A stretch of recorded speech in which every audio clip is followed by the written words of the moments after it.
Bien. Et je voudrais revenir sur un point. On continue à voir, bien sûr, des survivants de la traite. Mais cela ne veut pas dire que les États membres comme le Sénégal ne font pas les devoirs. Cela veut dire que c'est un phénomène global. Et les survivants que nous voyons ici, maintes fois, viennent de la région. Mais les réseaux viennent de la région, mais aussi de l'Europe.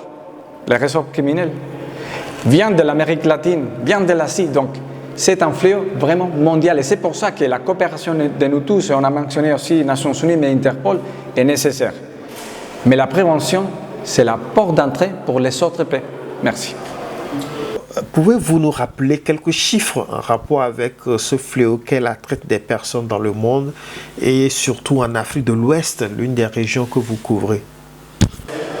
Je vous donne trois chiffres. La première, c'est, moi je suis économiste. Et comme économiste, on voit toujours, je me mets dans le cerveau d'un criminel. Aujourd'hui, je ne suis pas amateur, je pense comme un criminel. Donc je commence à voir la définition des réseaux criminels de la Convention. C'est 2 ou 3 personnes qui s'associent ayant comme finalité le financement, je veux dire, un bénéfice. Bon. Donc les bénéfices, c'est autour de plus de 32 milliards de dollars par an, globalement. Mais dans la région, seulement pour vous donner une connexion, si on parle de la traite des personnes qui est connectée avec les trafics illicites des migrants, seulement entre notre région et l'Europe, par an, on parle d'entre 150 et 165 millions de dollars. Et les chiffres continuent à augmenter. Mais pensons au public, cela veut dire aux victimes. Si nous avons 72% de la population de l'Afrique de l'Ouest seulement qui sont des jeunes, les réseaux criminels se focalisent sur la jeunesse. Donc, voyons que d'une population aujourd'hui de 500 millions, ils ciblent plus de 350 millions de personnes pour vraiment faire la traite des personnes. Donc, nous tous sommes touchés. Les pères, les mères, en fait, les familles, etc. Et c'est pour ça que la chiffre vraiment des projections des réseaux criminels vis-à-vis des victimes potentielles est très importante. Très important. C'est pour ça que j'ai fait un plaidoyer aujourd'hui comme directeur régional du bureau régional pour l'Afrique de l'Ouest et centrale de l'Office des Nations Unies contre la drogue et les crimes pour que nous tous luttons contre la traite des personnes en Afrique de l'Ouest et centrale. Pensez-vous qu'avec ces campagnes de sensibilisation, le monde parviendra-t-il un jour à bout de ce crime qu'est la traite des personnes? Il faut la prévention, car aujourd'hui, le thème d'aujourd'hui, c'était de cette année, les télécommunications, l'informatique, en fait, les high technology, l'abus et les usages. Pourquoi je dis ça? Car la prévention à travers les réseaux sociaux, à travers les cellulaires, etc., est très importante.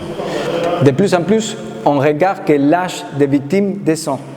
Et maintenant, les réseaux criminels commencent à cibler les filles de 11 à 15 ans et les garçons de 8, même 9, 10, 11 à 15 ans aussi. Donc il faut ne pas oublier vraiment ces petits messages. La chanson d'Alexiane qui va toucher les TikTok des adolescents et qui vont se dire pourquoi cette chanteuse nous dit ça? Peut-être ce n'est pas le monsieur des Nations Unies avec la barbe qui ne m'intéresse pas, mais c'est peut-être la chanteuse qui me dit ça qui me tient au cœur. Donc la prévention est vraiment importante. Grâce à la répression, grâce à la coopération régionale, grâce à la protection des victimes, les réseaux de traite des personnes, on a coupé, les États membres ont coupé plus de 40% des réseaux de la traite des personnes dans les 10 dernières années. Mais ils se multiplient, car aujourd'hui, ils se connectent avec les réseaux de la cocaïne, du trafic de cocaïne d'Amérique latine. Ils se connectent avec les réseaux aussi du trafic illicite des migrants. Ils se connectent avec les réseaux du groupe djihadiste. Ils sont connectés, c'est pour ça qu'ils se multiplient. C'est pour ça qu'il faut penser dans une multiplicité de messages ciblés à différentes potentielles victimes. La personne qui est en train d'être ciblée pour un réseau de trafic de drogue va certainement être ciblée pour un réseau de traite de personnes. Car les victimes parfois sont obligées à vraiment être des usagers de drogue. Il ne faut pas négliger ça. Donc on continue à partir des Nations Unies à être derrière les États, les secteurs privés, la société civile, pour identifier ces ramifications et les couper et comment on les coupe à travers les financements. C'est pour ça qu'on a besoin aussi du secteur privé et du secteur bancaire. Alexiane, qu'est-ce que vous en pensez?